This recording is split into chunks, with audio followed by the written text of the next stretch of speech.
육신의 일들과 성령의 열매입니다.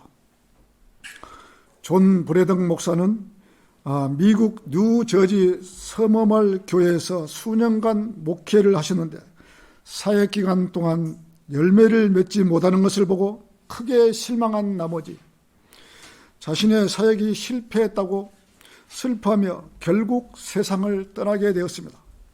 그 후 그 교회는 200명의 거듭난 성도들이 생겼는데 그들의 고백을 들어보니 한결같이 브래덕 목사의 사역을 통해 영향을 받았다고 했으며 하나님의 일들을 수행하는 종들은 그 일을 통해 맺어진 열매들로 주님께 영광을 돌리려고 하는 것입니다. 그런데 열매가 나타나지 않는 것을 보면 시리에 빠질 때가 있는 것이며 열심히 복음을 전했는데도 구원받은 혼이 없거나 진리의 지식에 전하는데도 진리를 깨우치는 사람이 없거나 교회 일꾼이 길러지지 않는 모습을 보면 힘이 빠져버리는 것입니다. 그러나 성경은 그러한 성도를 향해 선을 행하다가 낙심하지 말지니 쓰러지지 아니하면 때가 되어 거두리라고 갈라디아서 6장 9절에서 말씀하셨기에 우리는 단지 주님의 일을 수행하는 종들일 뿐이며 그 일을 통해 역사하시고 열매를 맺게 해주시는 분은 하나님이라는 사실을 알아야 하는 것입니다. 고린도전서 3장 6절에서 7절은 나는 심었고 아폴로는 물을 주었으니 하나님께서 자라게 하셨느니라고 했습니다. 그러므로 심는 자라 물 주는 자는 아무것도 아니지만 오직 자라게 하신 분은 하나님뿐이시라고 하셨으며 당장 나타나는 결과만 보고 자신의 섬김을 판단해서는 안 되는 것입니다. 사도 바울은 실로 나도 나 자신을 판단하지 아니하노라. 고린도전서 4장 3절에서 말씀하셨으며 다만 낙심하지 않고 끝까지 신실하게 섬긴다면 때가 되어 열매가 맺히게 되는 것이라고 하셨습니다.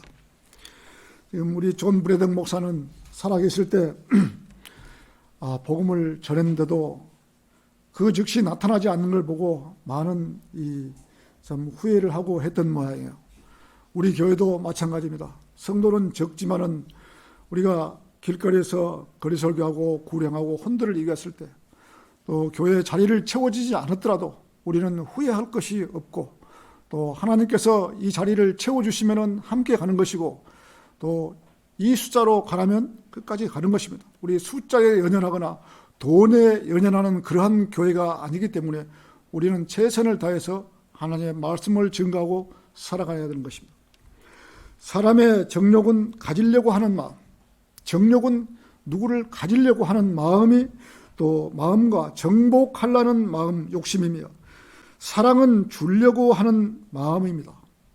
승리의 생활 비결은 옛 성품을 잠재우고 억누를 것이 아니라 새 성품으로 옛 성품을 잠재워야 하며 그리스도인이 성령 능력 안에서 행한다면 그는 틀림없이 육신의 지배를 받지 않을 수 있는 것입니다. 어떤 순간이든 성령으로 충만하게 된다면 육신의 지배를 받지 않을 수도 있다는 것입니다. 이것은 진리이기에 바울은 갈라디아인들에게 성령 안에서 행할 때와 육신 안에서 행할 때를 분별하라고 성경 말씀을 상세하게 제시하고 있는 것입니다. 육신의 일들과 성령의 열매, 첫 번째 육신의 일들.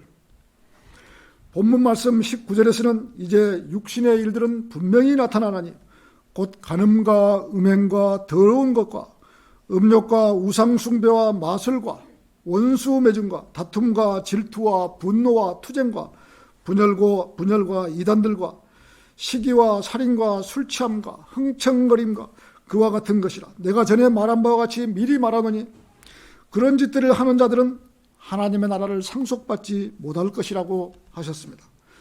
아무리 그리스도인이라고 하지만 육신의 일들은 모든 사람들에게 나타납니다. 육신의 일들이 나타나지만 그리스도인이 얼마나 자제하고 인내하느냐에 따라서 적게 나타날 수 있고 크게 나타날 수 있는 것입니다.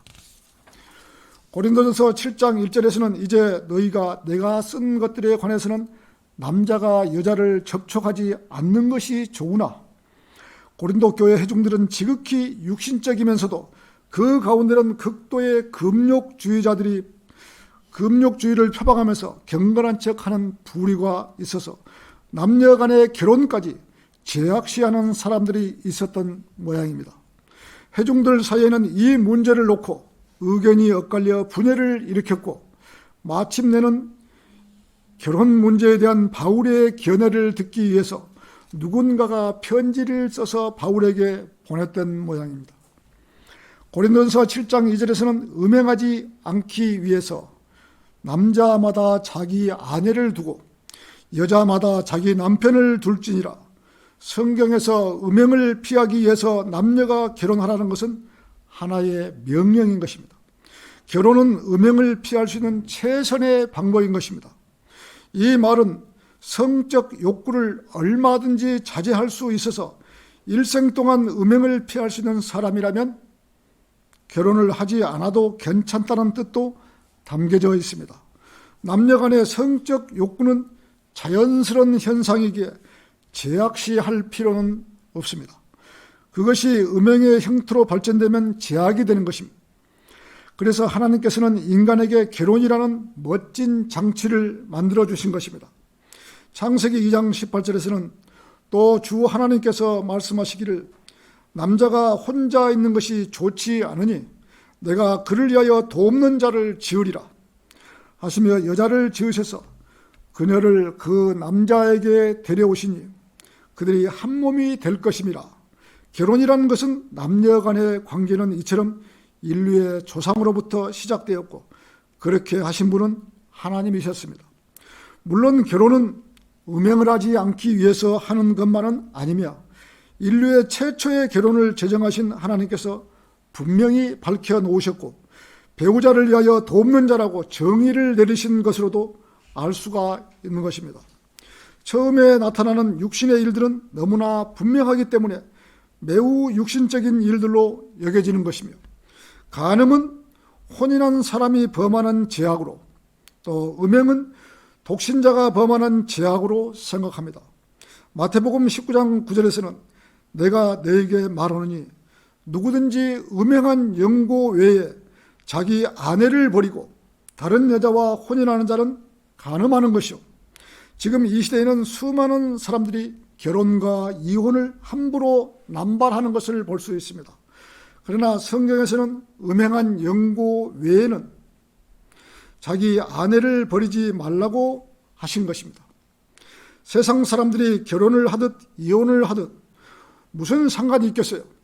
그러나 그리스도인들은 이런 문제에 조심을 해야 하는 것입니다. 특히 그리스도인이 음행한 영고 없이 이혼을 한다는 것은 성경에 위배되기 때문입니다. 성경에서 결혼은 육체적 결혼을 의미하는 것입니다. 그러므로 육체적으로 결혼하지 않는 커플은 갈라져도 이혼한 것이 아닙니다. 심지어 결혼식을 올려서도 육체적으로 결합하지 않았다면 그들은 결혼한 것이 아닙니다. 성경적 의미의 결혼은 결혼식도 아니요 혼인식도 아니요 결혼 서약도 아니며 육체적 결합이 곧 결혼을 의미하는 것입니다. 아무리 오래 사귀고 서로가 서로를 사랑한다고 할지라도 잠자리를 하지 않았으면 결혼한 것이 아닌 것입니다. 결혼한 사람은 상대방이 음행을 했을지라도 이혼하면 안 된다는 것은 비성경적인 것입니다. 자녀를 양육하고 가정을 지키기 위해서는 이혼을 하지 않는 것이 유익하지만 한쪽에서 일방적으로 음행을 한다면 이혼해도 부당한 것입니다. 이혼의 사유가 인정되는 것은 모세의 법일 뿐만 아니라 또 음행의 이유로 이혼하는 것은 예수 그리스도의 법이기도 합니다. 심지어 바울은 고린도전서 7장 15절에서 그러나 믿지 아니하는 자가 떠나겠다면 그를 떠나게 하라. 형제나 자매나 그런 일에 매여 있지 아니하느니라. 부부지간이면서도 하나님을 한쪽에서 믿지 않는다면 불편한 것이죠. 성경을 믿지 않는 자가 떠나겠다고 하면 떠나라고 하신 것입니다. 그런데 얽매이지 말라고 하신 것이며 믿지 않는 자가 이혼하기 원하면 이혼하라고 말씀합니다. 그러나 이혼은 기본적으로 옳지 않습니다. 고린도전서 7장 10절에서는 내가 혼인한 사람들에게 명하노니 명하는 이는 내가 아니라 주시니라. 아내는 자기 남편에게서 떠나지 말라. 남편도 자기 아내를 버리지 말라고 하신 것입니다. 그리스도의 지체는 불신자에게 매어 있을 필요는 없는 것이죠. 단지 그 사람의 구원을 위하여 적절히 행하는 것이 중요하기 때문인 것입니다. 고린도전서 7장 10절 16절에서는 오 아내여 네가 남편을 구원할지 어찌 알겠으며 오 남편이여 네가 네 아내를 구원할지 어찌 알겠느냐고 하신 것입니다. 그렇기 때문에 부부지간의 이혼은 잘 판단해야 하는 것입니다. 도저히 신앙이 맞지 않고 믿음 생활을 하는데 걸림돌이 된다면 어쩔 수 없는 것이죠. 그리스도인은 불신자와의 결혼은 기본적으로 하나님께서 원하시는 결혼이 아닙니다. 성경은 불신자와의 결혼을 금하고 있는 것입니다. 고린도후서 6장 14절에서는 믿지 않는 자와 멍에를 같이 매지 말라. 의가 불의와 어찌 관계를 맺으며 빛이 어두움과 어찌 사귀겠느냐라고 하신 것이기에 될 수 있는 한 믿지 않는 자와 결혼은 판단을 잘 해야 합니다. 결혼하기 전에 구원을 받고 바른 성경을 쓰고 믿음 생활을 할 수 있도록 해서 결혼하는 것이 좋은 것입니다. 그리스도인은 불신자와 결혼해도 그들은 육체적 결합을 했으므로 분명히 한 몸입니다. 성경은 창녀와 합하는 자는 창녀와 한 몸이라고 말씀하신 것입니다. 결혼을 하기 전에 성경대로 믿는 교회에서 자매가 없다면은 그러면 일평생 결혼 못하고 살 수가 있겠습니까? 그러면 세상에서 아내를 구해와도 결혼하기 전에 구원받고 또 말씀으로 어느 정도 양육이 되고 하나님의 바른 말씀인 킹제임스 성경을 쓰고 한다면은 좋죠. 그래서 반드시 결혼하기 전에는 이렇게 하나님을 믿게끔 하고 결혼하는 것이 가장 좋은 방법입니다. 그렇지 않고 믿지 않는 자와 결혼해서 일평생 다투고 한 사람은 주일날 교회 가고 한 사람은 산에 가고 이렇게 한다면은 정말 힘든 그런 신앙생활이거든요. 그래서 부부가 한 길을 같이 간다는 것은 정말 아름다운 그러한 모습이에요. 부부가 한 길을 간다는 것은 세상에서 그보다 더 아름답고 멋진 길이 없는 거예요. 한 길을 간다는 것은 정말 최고의 좋은 길인 것입니다.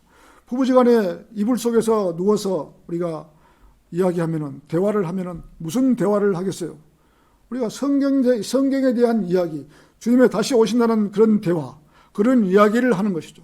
그러나 믿지 않는 자와 이불 속에서 무슨 대화를 하겠어요? 정말 불편한 것이죠.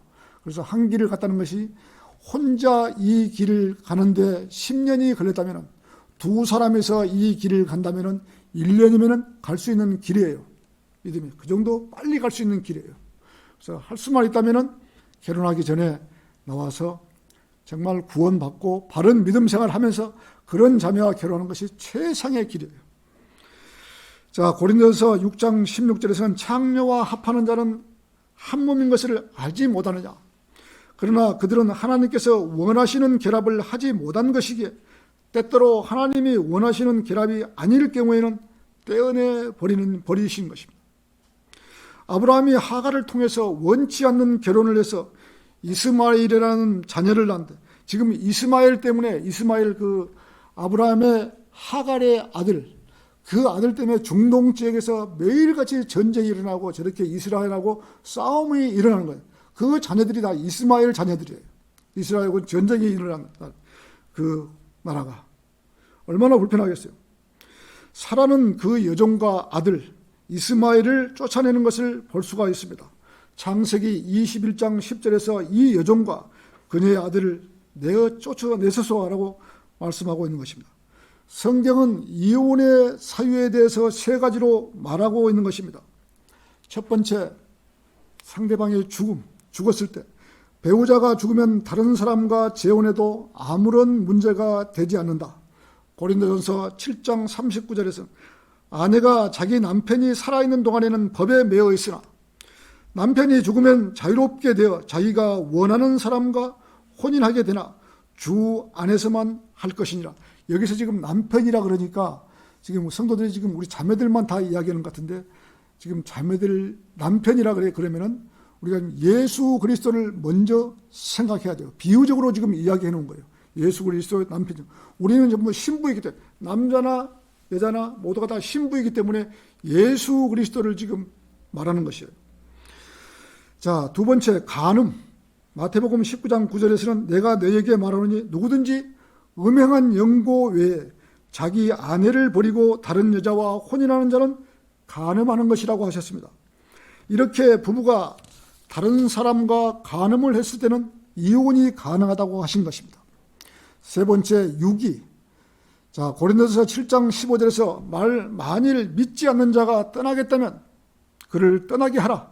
형제나 자매나 그런 일에 매여 있지 아니하느니라.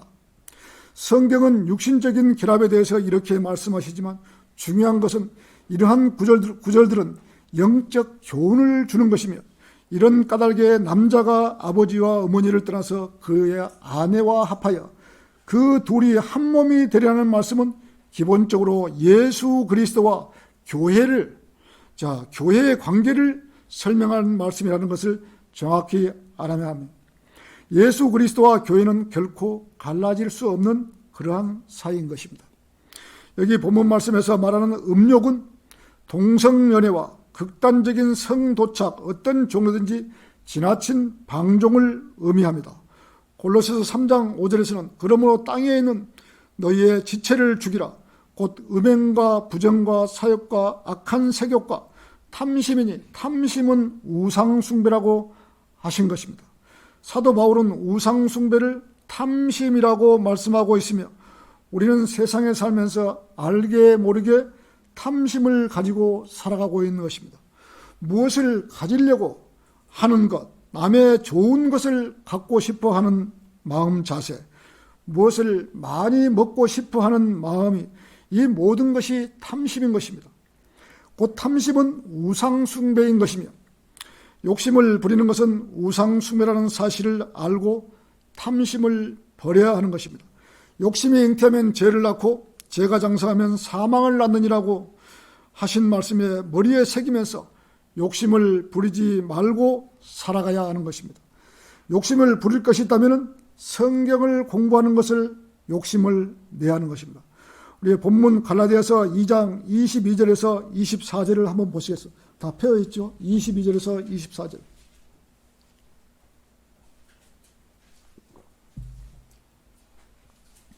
그러나 성령의 열매는 사랑과 기쁨과 화평과 오래 참음과 친절과 선함과 기쁨과 온유와 절제니 그러한 것을 반대할 법이 없느니라. 그리스도께 속한 사람들은 그 육신을 욕정과 정욕과 함께 십자가에 못 박았느니라. 그러나 성령의 열매는 사랑과 희락과 화평과 오래 참음과 친절과 선함과 믿음과 온유와 절제니 19절에서 육신의 일들이라고 되어 있고, 여기에서는 성령의 열매라고 하셨습니다. 여기에서 주님께서는 그리스도인에게 옛 성품과 새 성품 사이의 차이를 보여주는 것입니다. 성도가 구원받기 전에는 지옥을 위해 일했지만 이제는 성도 자신이 하나님께서 일하시도록 맡겨드릴 때 하나님께서 성도 안에 일을 하시는 것입니다. 빌립보서 2장 13절에서는 이는 너희 안에서 역사하시는 분은 하나님이시기 때문에 그분은 너희로 그분의 선한 기쁘심에 따라 뜻을 두고 행하게 하시느니라고 하셨습니다.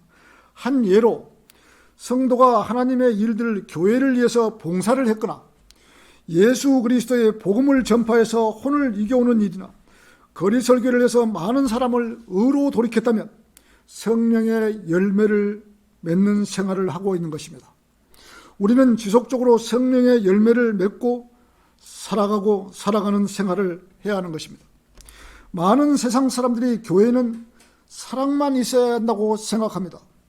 하나님께서 세상을 이처럼 사랑하셔서 독생자를 주셨으니 이는 그를 믿는 사람은 누구든지 멸망하지 않고 영생을 얻게 하려 하심이라고 하셨습니다. 우리가 가장 많이 하는 요한복음 3장 16절이죠. 하나님께서 자기 아들을 십자가에 내어준 이후로는 세상을 사랑하지 않습니다. 오직 예수 그리스도를 믿는 자만이 하나님께서 사랑하십니다. 사람들은 사랑을 오랫동안 외쳤기 때문에 하나님은 당신을 사랑하십니다라는 그 정도로 하나님을 알고 있는 것이기에 성경을 어중간하게 알고 있는 사람들은 고린도전서 13장을 사랑장으로 알고 있는 것이지만 그렇지 못하는 것입니다. 고린도전서 14장 1절에서는 사랑을 추구하라. 영적인 은사들을 열망하되 특별히 예언할 수 있도록 하라고 명령하고 있는 것입니다.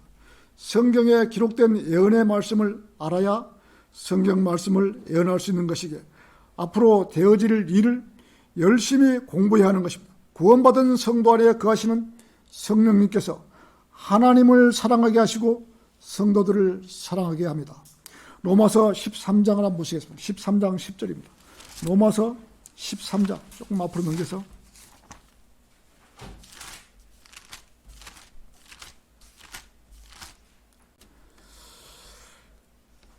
로마서 13장 10절입니다. 사랑은 자기 이웃에게 악을 행치 아니하느니라. 그러므로 사랑은 율법의 완성이니라. 사랑은 자기뿐만 아니라 우리가 그때를 아노니 지금은 바로 잠에서 깨어나야 할 시간이로다. 이는 지금이 우리가 믿었던 때보다 우리의 구원이 더 가까워졌습니다.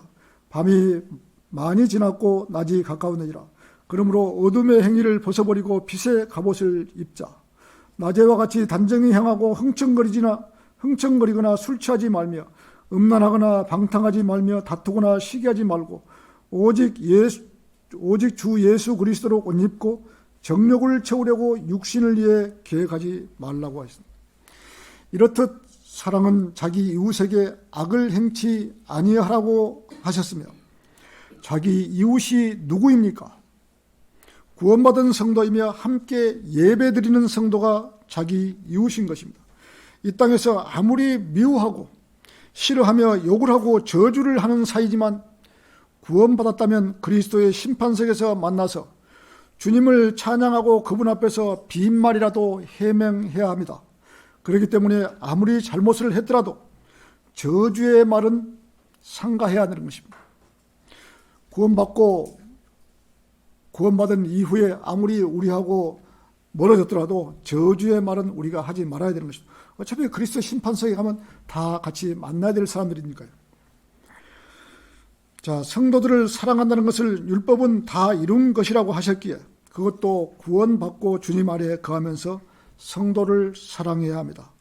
요한복음 15장 7절에서 너희가 내 안에 거하고 내 말들이 너희 안에 거하면 이라고 하셨으며 사랑은 이렇게 순서대로 사랑해야 합니다. 자신의 아내나 남편을 자신처럼 사랑할 수 있고 에베소서 5장 21절에서는 하나님을 두려워함으로 서로 복종하라. 아내들아 너희는 너희 자신의 남편에게 복종하기를 죽게 하듯 하고 남편의 아내의 머리됨이라. 그리스도께서 교회의 머리됨인과 같으니라.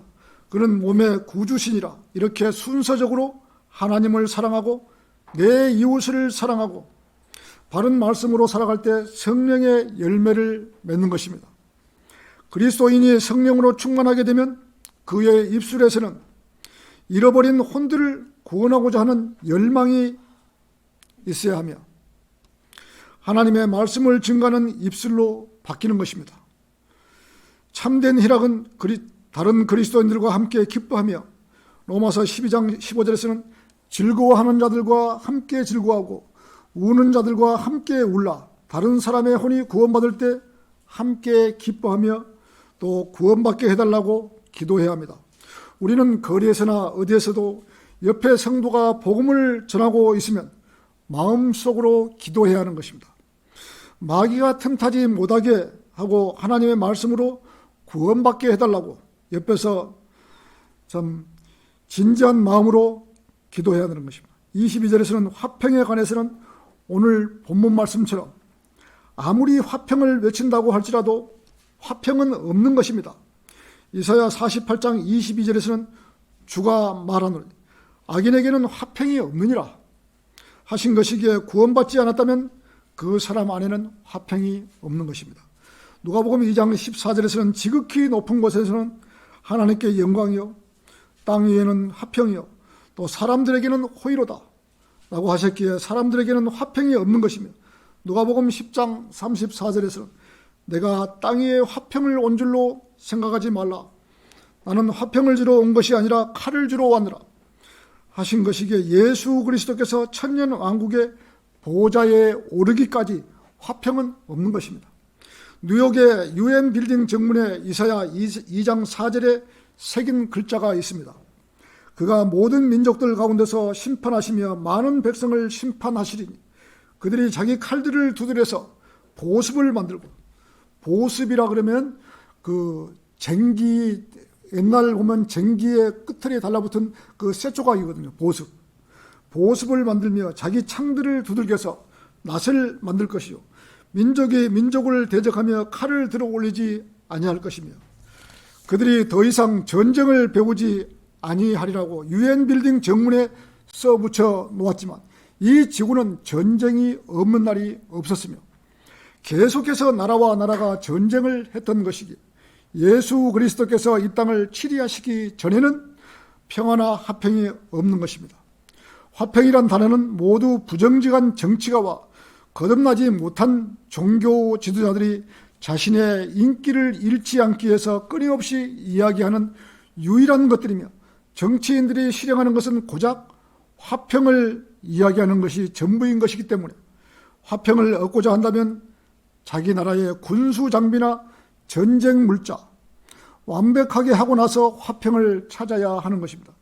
나라가 망해가고 있는데, 적에게 패해가고 있는데 화평이 있을 수 있겠습니까?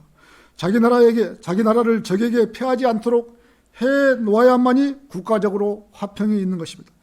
각 개인의 성도들도 구원을 받았다고 하면서 성경을 잘 모른다면 화평이 있겠습니까? 화평을 누리기 위해서는 마귀론을 제일 먼저 알아야 하는 것입니다. 마귀가 어떤 식으로 다가오는지 마귀를 피할 수 있는 방법도 알아야 하고 마귀를 정면으로 대적할 줄도 알아야만이 신앙의 자유를 누릴 수 있는 것입니다. 이러한 사실을 모른다면 그야말로 마귀의 표적이 되는 것은 시간 문제인 것입니다. 마귀가 어떤 방법으로 다가오는지도 모르고 마귀의 계략을 모른다면 그야말로 속수무책으로 당하는 것이며 마귀는 교만을 가장 좋아합니다. 성도가 성경을 조금 알고 성경이 조금 풀리면은 마귀는 교만을 불어넣는 것입니다. 봐라, 성경이 얼마나 쉽냐? 누가 너보다 성경을 많이 아는 성도가 있냐? 라고 그 성도를 부추기는 것이며 그러면 그 성도는 우쭐한 마음이 들 것이며 나 외에 성경을 많이 아는 사람이 있어? 라고 하면서 교만의 왕에게 지시를 받는 것입니다. 이것이 바로 정상적인 길에서 미끄러지며 탈락하는 길을 가게 되는 것입니다. 마귀는 이러한 성도를 가장 좋아합니다. 자신의 성경 실력을 나타내고자 하는 그런 성도, 자신이 성경을 대단히 많이 아는 것처럼 행세하는 그러한 자는 마귀가 그냥 놔두지 않는 것입니다. 마귀는 하나님 다음으로 똑똑합니다. 다니엘보다 더 현명합니다. 이러한 마귀를 이길 수 있는 능력은 오직 하나님의 말씀으로만이 이길 수 있는 것입니다. 본인이 성경을 많이 안다고 하면은 마귀가 불화살을 갖고 오는 거예요. 교회 내에서도 마귀는 불화살을 들고 언제든지 쏠 준비를 하고 있는 거예요. 그래서 누가 교만한가를 갖다가 목에 누가 힘이 들어갔는가를 갖다가 찾고 다니는 거예요.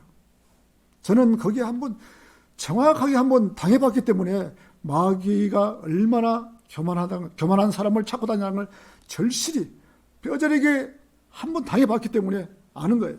신학교 3학년 때 성경을 다 알고 교리적으로도 알고 지식적으로도 알고 다 알았을 때 마귀가 딱 온 거예요. 몰랐죠 그때는 마귀가 이러는 줄을. 교만의 왕이 그래 성경 다 알아 이제는 다 알아.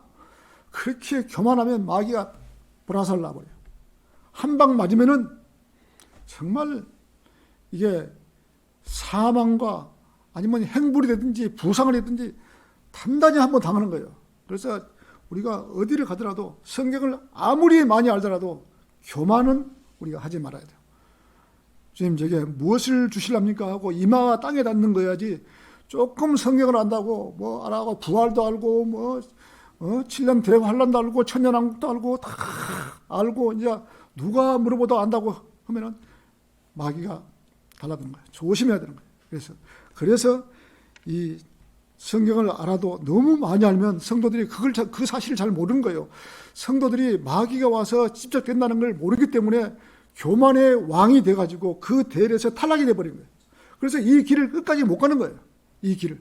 차라리 확실하게 알아버리면은 한 고비를 넘어가는 것처럼, 큰 산을 하나 넘어가는 것처럼 많은 것을 느낄 수 있지만은 그 사실의 중간에서 포기가 된다면은 중도 탈락이 돼버린 거예요.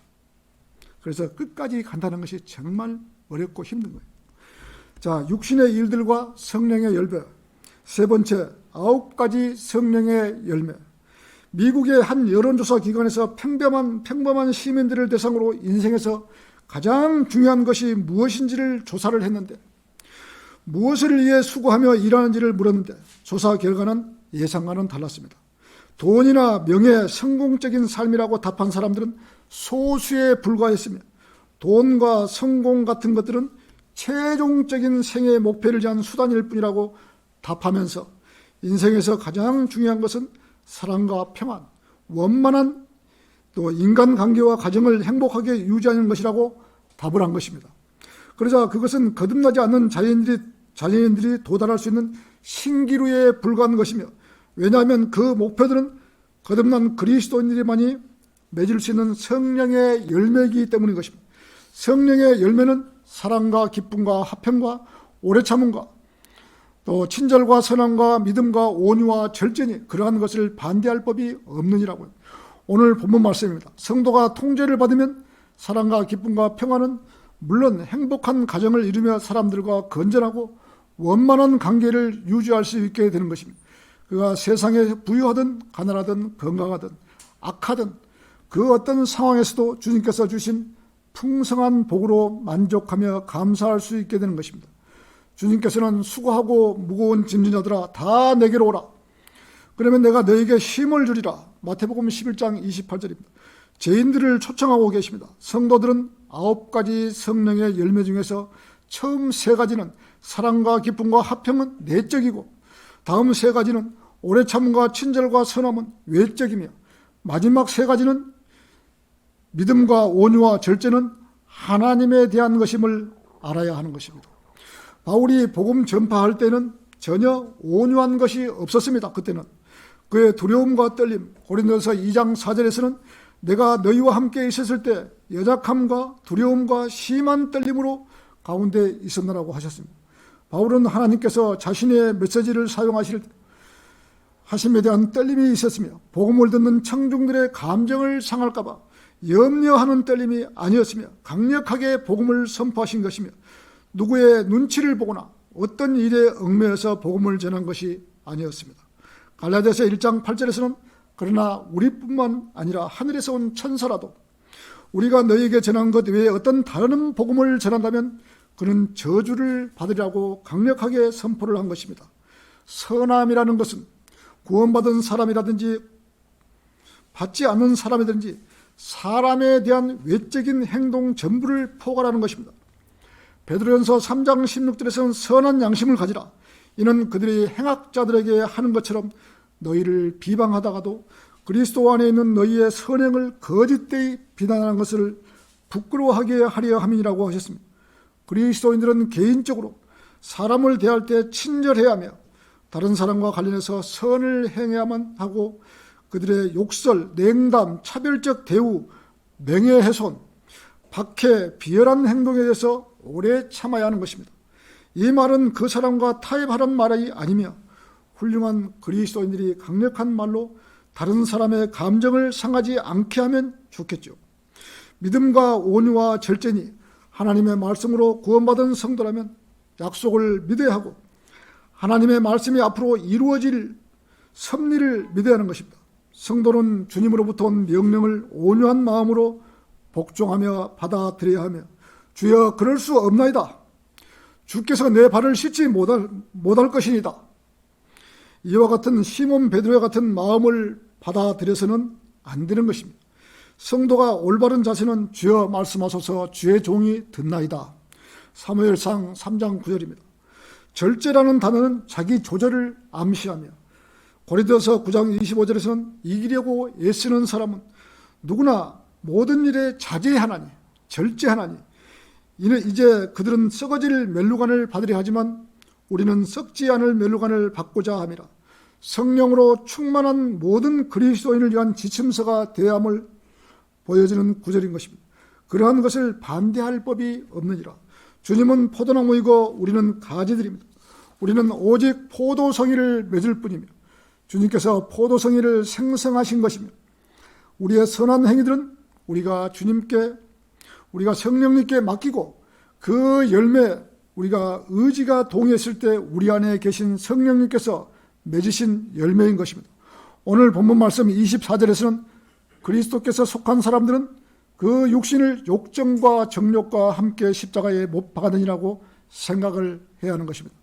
예수 그리스도께서 함께 십자가에 못 박혀 이미 나는 죽었다라고 알아야 하는 것입니다. 갈라디아서 2장 20절에서는 내가 그리스도와 함께 십자가에 못 박혀 있으나 그럼에도 나는 살아있노라. 그러나 내가 사는 것이 아니요 그리스도께서 내 안에 사시는 것이라. 내가 이제 육신 안에 사는 삶은 나를 사랑하시어 나를 위해 자신을 주신 하나님의 아들을 믿는 믿음으로 사는 것이라. 나는 죽었으나 그럼에도 나는 살아있노라. 거듭나지 못한 사람은 반대로 몸은 살아있고 영은 죽어있는 것이며 하나님의 관점에서 문자적으로 실제적으로 죽었고 못 박혔기에 로마서 6장 6절에서는 우리가 이것을 아노니 우리의 옛사람이 그와 함께 십자가에 못 박히신 것은 죄의 몸을 멸하여 더 이상 우리가 죄에게 종노릇하지 않기 위함이라. 하나님께서 우리의 욕정과 정욕과 함께 십자가에서 다 제거하셨다고 선포를 해주신 것입니다. 결론을 맺겠습니다. 거듭난 그리스도인은 율법 아래에 있지 않고 은혜 아래에 있으며 자유의 법 아래에 있는 것이며 생명의 성령의 법은 그리스도 예수 안에만 있는 법인데 그 효력은 죄의 법으로부터 사망의 법으로부터 자유롭게 해주는 것입니다. 이 자유를 유지하기 위해서는 성도로서 의무를 다해야 합니다. 사울왕은 어떠한 대가를 치르더라도 아말렉인들을 죽이라는 의무를 다 했어야 했는데도 그렇지 않았기에 왕권을 잃고 말았던 것이죠. 사무엘상 15절입니다. 그리스도인은 기본 의무는 영적 아말렉인들을 죽이는 일, 자기의 육신을 죽여야 하는 것입니다. 오늘 본문 말씀처럼 육신의 일들은 분명히 나타나나니 곧 간음과 음행과 더러운 것과 음욕과 우상숭배와 마술과 원수매증과 다툼과 질투와 분노와 투정과 분열과 이단들과 시기와 살인과 술취함과 흥청거림과 그와 같은 것들이라. 내가 전에 말한 바와 같이 미리 말하노니 그러한 짓들을 하는 자들은 하나님의 나라를 상속받지 못할 것이라고 했습니다. 이러한 일을 지속적으로 한다면 하나님의 나라 즉 천년왕국에서 받을 상이 없다고 하신 것이기에 이 말씀을 심각하게 생각해야 하는 것입니다. 로마서 8장 13절에서는 너희가 육신을 따라 살면 죽을 것이나 성령을 통하여 몸의 행실을 죽이면 살리라고 하셨기 때문입니다. 성령을 통하여 하는 이 의무 이행은 성도의 믿음을 입증합니다. 그것은 그가 성령 안에 있는 그리스도인인지 아닌지를 보여주며 육신의 일들을 보여주지 못했을 때에는 열매 없는 척박한 삶을 살아가게 되는 것입니다. 성경의 9가지 열매를 맺지 못할 뿐만 아니라 성경을 읽는 기쁨도 없고 찬양과 기쁨의 즐거움과 구령의 열매, 예배의 감격도 없는 것입니다. 성령을 통하여 육신의 일들을 죽이지 못하고 육신의 종으로 살아간다면 성령을 통하여 주어지는 자유를 누리지 못하고 죄의 종으로 살아가고 있는 것입니다. 고린도후서 3장 17절은 주는 그 영이시니 주의 영이 계신 곳에는 자유가 있느니라고 하셨습니다. 베드로후서 2장 19절에서는 그들에게 자유를 약속하나 자기들 자신은 타락의 종들이니 누구든지 정복을 당하면 정복한 자의 종이 되느니라고 하신 것입니다. 그리스도를 구주로 믿고 죄에서 자유롭게 된 성도가 그 자유를 계속 누리면 성령을 통하여 육신의 일들을 지속적으로 죽여야 합니다. 우리의 몸이 구속받는 그날까지 단 한순간도 중단 없이 이 길을 가야 하는 것입니다. 거듭나고 하나님께 헌신한 성도들은 성령의 열매를 맺어야 하는 것입니다. 사랑으로 성도들을 감싸 안으시고 매 순간 기쁨과 화평으로 오래 참음으로 주님의 다시 오심을 소망하고 기다리며 친절과 선함과 온유와 절제로 이 땅에 살아가는 동안 말씀을 위해 온전한 헌신을 하고 살아가는 것이 가장 잘 사는 길인 것입니다. 설교를 마치겠습니다.